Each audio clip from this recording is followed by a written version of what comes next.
Assalamualaikum warahmatullahi wabarakatuh. Kembali lagi di UpScience Channel. Di video ini, kita akan membahas soal-soal untuk persiapan PAT IPA kelas 7. Silakan disimak. Soal nomor 1-6 adalah soal untuk materi sistem organisasi kehidupan. Soal nomor 1. Organisasi kehidupan makhluk hidup memiliki struktur yang kompleks. Urutan organisasi kehidupan yang benar adalah. Jawabannya adalah C. Seperti yang sudah kita pelajari, tingkat organisasi kehidupan dari yang terkecil dimulai dari sel. Sel-sel yang memiliki bentuk dan fungsi yang sama, akan berkumpul menjadi jaringan. Jaringan-jaringan tersebut kemudian akan menyusun organ, untuk menjalankan fungsi tertentu. Kerjasama organ-organ akan membentuk sistem organ. Kumpulan sistem organ akan bekerja sama untuk menyusun suatu organisme. Sehingga urutan organisasi kehidupan dari terkecil hingga terbesar yaitu, sel, jaringan, organ, sistem organ, dan organisme. Soal nomor 2. Sitoplasma merupakan cairan pengisi ruang sel yang banyak mengandung organel sel. Berikut ini organel sel yang dimiliki oleh hewan maupun tumbuhan adalah A. Membran sel, B. Kloroplas, C. Plastida, D. Dinding sel. Jawabannya adalah A. Membran sel. Seperti yang kita lihat dalam tabel perbedaan antara sel hewan dan tumbuhan ini, bahwa kloroplas, plastida, dan dinding sel hanya ada di sel tumbuhan. Sedangkan sentrosom, hanya ada di sel hewan dan tidak ada di sel tumbuhan. Jadi, organel sel yang dimiliki oleh hewan maupun tumbuhan adalah membran sel. Soal nomor 3. Perhatikan gambar sel tumbuhan berikut. Bagian sel yang ditunjuk oleh angka 8 berfungsi sebagai. Bagian sel yang ditunjuk oleh angka 8 adalah retikulum endoplasma, yang berfungsi sebagai alat transportasi pada sel. Jadi jawabannya adalah C. Organel sel yang berfungsi sebagai tempat sintesis protein adalah ribosom, yang ditunjukkan oleh nomor 7. Organel sel yang berfungsi sebagai penyimpanan cadangan makanan adalah vakuola, yang ditunjukkan oleh nomor 10. Organel sel yang berfungsi sebagai tempat terjadinya respirasi sel adalah mitokondria, yang ditunjukkan oleh nomor 8. Soal nomor 4. Perhatikan jaringan tumbuhan di bawah ini. 1.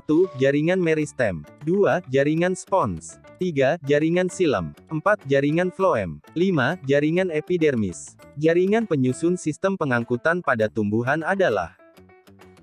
Jawabannya adalah C, yaitu silem dan floem. Sedangkan jaringan meristem disebut sebagai jaringan muda. Jaringan spons adalah termasuk jaringan dasar. Dan jaringan epidermis adalah jaringan pelindung. Soal nomor 5. Perhatikan gambar irisan melintang daun berikut. Jaringan pada daun yang berfungsi sebagai pelindung jaringan di dalamnya ditunjukkan oleh nomor. Jawabannya adalah A. Nomor 1. Jaringan yang ditunjuk nomor 1 adalah jaringan epidermis, yang berfungsi sebagai pelindung jaringan di dalamnya, dan tempat pertukaran zat. Jaringan yang ditunjuk nomor 2 adalah jaringan parenkim tiang atau palisade, berfungsi untuk fotosintesis, karena di jaringan inilah paling banyak ditemukan klorofil. Jaringan yang ditunjuk nomor 3 adalah jaringan pengangkut, silem dan floem, berfungsi mengangkut zat-zat di tumbuhan. Jaringan yang ditunjuk nomor 4 adalah jaringan parenkim spons yang juga berfungsi untuk fotosintesis, walaupun klorofilnya tidak sebanyak di parenkim tiang. Soal nomor 6. Berikut ini adalah organ-organ yang terdapat pada manusia. 1. Kulit. 2. Jantung. 3. Usus. 4. Ginjal. 5. Hati. 6. Hidung. 7. Paru-paru. Organ-organ yang menyusun sistem ekskresi adalah. Jawabannya adalah D, yaitu kulit, ginjal, hati, dan paru-paru. Organ-organ yang menyusun sistem ekskresi adalah kulit, mengekskresi keringat, ginjal, mengekskresi urin, paru-paru, mengekskresi karbon dioksida, hati, mengekskresi zat empedu. Selanjutnya, soal nomor 7-12 adalah soal untuk materi interaksi makhluk hidup dengan lingkungannya. Soal nomor 7. Perhatikan gambar berikut. Komponen abiotik pada ekosistem akuarium adalah? Jawabannya adalah B. Air, batu, pasir. Komponen di lingkungan ada dua jenis, yaitu komponen biotik dan abiotik.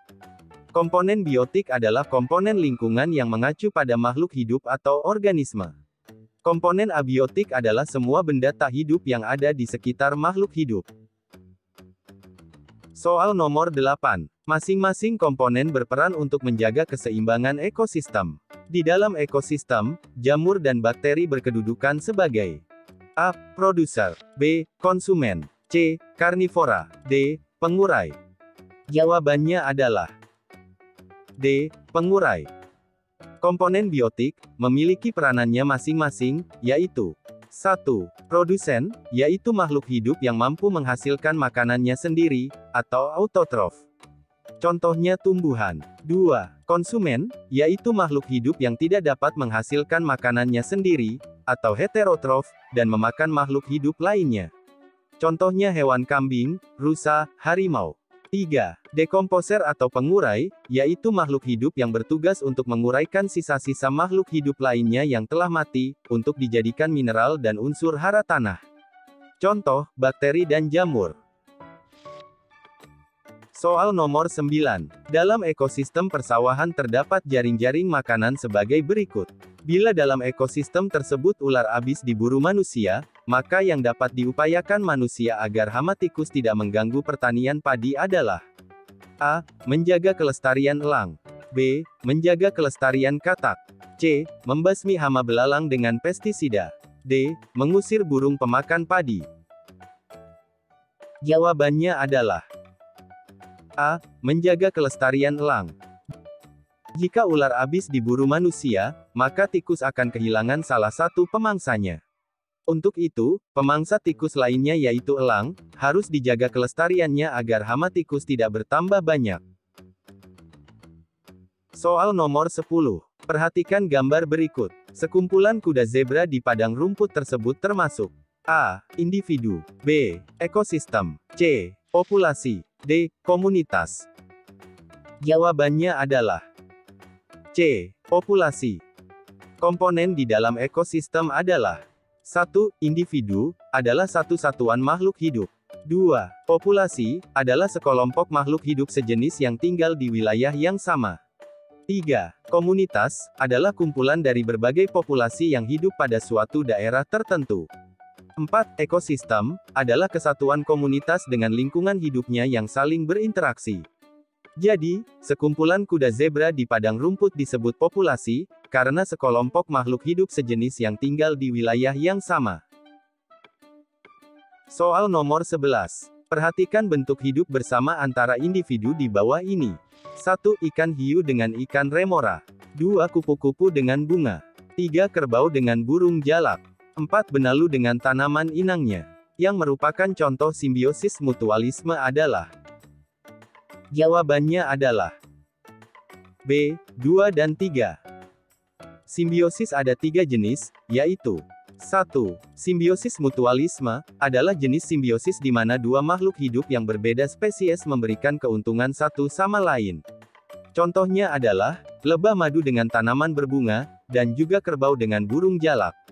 2. Simbiosis komensalisme, adalah simbiosis di mana satu organisme mendapatkan keuntungan, sedangkan yang lainnya tidak mendapatkan keuntungan maupun kerugian. Contohnya adalah, interaksi antara ikan hiu dan ikan remora. 3. Simbiosis parasitisme, adalah simbiosis di mana satu makhluk hidup mendapatkan keuntungan, tetapi sedangkan yang lainnya mendapatkan kerugian. Contohnya, tumbuhan benalu dengan inangnya. Soal nomor 12. Perhatikan gambar ayam dan sapi di sebuah ladang rumput berikut. Bentuk interaksi antara ayam dan sapi tersebut adalah A. Netralisme, B. Predasi, C. Kompetisi, D. Simbiosis. Jawabannya adalah A. Netralisme. Netralisme adalah interaksi makhluk hidup yang tidak mengganggu satu sama lain. Contohnya ayam dengan sapi. Predasi adalah interaksi hewan memangsa hewan lain. Contohnya harimau dengan rusa. Kompetisi adalah interaksi dua makhluk hidup, yang saling bersaing untuk mendapatkan atau memperebutkan sebuah hal yang sama. Contohnya sapi dengan kambing. Simbiosis adalah interaksi antara dua makhluk hidup berbeda spesies yang saling berhubungan. Selanjutnya, soal nomor 13-15 adalah soal untuk materi pencemaran lingkungan. Soal nomor 13. Peristiwa pencemaran air yang terjadi akibat penumpukan nitrogen dan fosfat di perairan, yang berasal dari limbah pupuk dan deterjen yang akan memberikan dampak. A. Penambahan oksigen terlarut dalam air. B. Terjadi kenaikan populasi ikan. C. Terjadi kenaikan keanekaragaman hayati perairan. D. Oksigen terlarut dalam perairan berkurang. Jawabannya adalah D. Oksigen terlarut dalam perairan berkurang. Peristiwa pencemaran air yang dimaksud adalah eutrofikasi. Eutrofikasi adalah penumpukan nitrogen fosfat dan nitrogen yang dapat merangsang pertumbuhan tumbuhan air. Eutrofikasi berdampak pada berkurangnya oksigen terlarut dalam perairan, menimbulkan kerugian bagi peternak ikan, dan penurunan keanekaragaman hayati perairan. Peristiwa ini dapat ditanggulangi dengan mengontrol pertumbuhan penduduk untuk mengurangi limbah fosfat di lingkungan, mengurangi pengurangan pupuk fosfat agar tidak berlebih, dan melakukan bioremediasi. Soal nomor 14. Usaha yang dapat dilakukan untuk mengurangi pencemaran udara akibat aktivitas pabrik dengan cerobong asap seperti pada gambar di bawah adalah A. Membuat jalur hijau. B. Mendaur ulang limbah. C. Membuat instalasi pembuangan gas yang baik. D. Menggantikan bahan bakar batu bara dengan minyak. Karena berhubungan dengan polusi udara pada pabrik, maka jawaban yang paling tepat adalah C. Membuat instalasi pembuangan gas yang baik. Salah satu upaya untuk mengurangi dampak pencemaran tersebut adalah dengan melakukan penyaringan terhadap asap atau limbah asap yang akan dibuang ke udara bebas, agar tidak terlalu membahayakan kesehatan bumi. Hal ini terutama harus dilakukan oleh pabrik-pabrik, atau lokasi-lokasi yang membuang asap sebagai salah satu limbahnya. Soal nomor 15. Indonesia merupakan negara dengan lautan yang luas. Hal ini tidak lepas dari pencemaran air yang dapat terjadi karena tumpahan minyak bumi, yang berasal dari kapal tanker pembawa minyak bumi, yang tenggelam atau bocor. Air laut akan bercampur dengan minyak sehingga air laut akan berubah warna dan kondisinya. Tindakan yang tepat untuk mengatasi pencemaran air laut seperti ini adalah Jawabannya adalah B. Melakukan proses bioremediasi, untuk menetralisir pencemaran laut. Cara mengatasi pencemaran air laut karena tumpahan minyak tanah di laut salah satunya melalui bioremediasi. Bioremediasi merupakan penggunaan mikroorganisme, untuk mengurangi polutan di lingkungan. Bioremediasi pada pencemaran laut ini, dilakukan dengan menyemprotkan larutan berisi bakteri, yang dapat mengurai tumpahan minyak. Demikian pembahasan soal PAT IPA kelas 7 bagian pertama. Silakan ditonton video pembahasan selanjutnya, dengan mengklik link yang ada di deskripsi. Terima kasih atas perhatiannya. Kurang lebihnya mohon maaf. Wassalamualaikum warahmatullahi wabarakatuh.